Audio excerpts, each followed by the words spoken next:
Run it. It's your boy Killa checking in, man. And right now I'm finna do my Perso Sweet with HighThoughtsTV.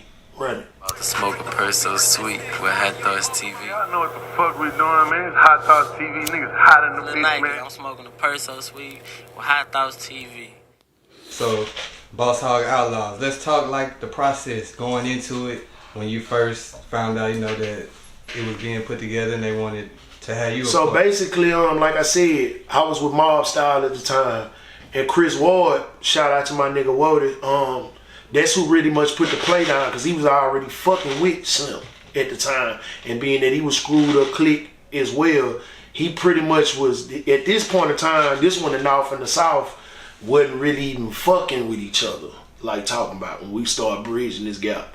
By then, a little bit before, that's when Slim did the shit with ESG when it started. Then he did the shit with Kiki and Mr. Lee. They did that and the big unit, and then we formulated the Boys in Blue, and pretty much that was a North and South Side bridge in the gap. Chris Ward put that together, him and Slim. And shit, once we got over there, the rest was history. See, the thing about me, going up the ladder, I never wanted to be around niggas that, and this ain't no disrespect to nobody, I feel like in order to rise, you can't be around the low level niggas trying to be with the top level niggas.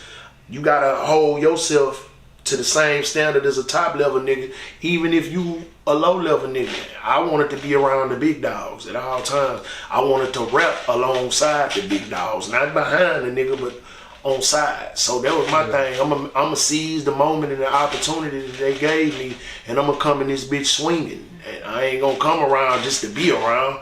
I'm gonna come around shit. I'm trying to position myself to get in position, and that's what it always was. Okay. And you spoke on bridging like that North-South issue.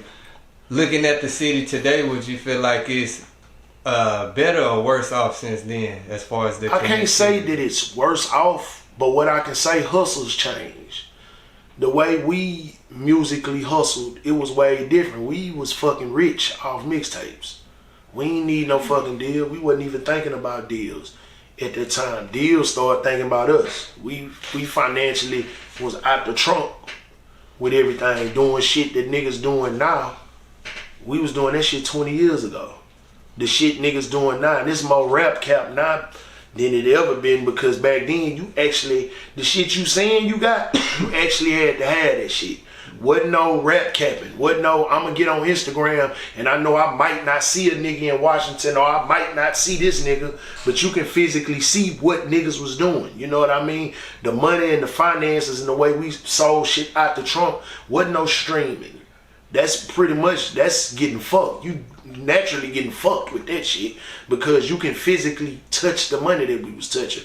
And nigga, we was doing that on other niggas' beats. And then when we got with producers, we created and curated a sound for ourselves. I wouldn't say that it's worse off. I wouldn't say that it's all bad. It's just, you can cap more now. You can damn near, it's like the army. You can be all you want to be, and the nigga not gonna know if that's really you or not. And then, far as it being unified, everybody I think took the city wave, and they seen our hustles, and they seen the way that we was moving and how things going. Niggas was having big jewelry, the grill shit, that shit was popping in real big. We was doing that shit when I'm going out of town and drinking syrup, and niggas said I was drinking heroin. It wasn't cool to do none of the shit that we was doing. Now that shit is cool.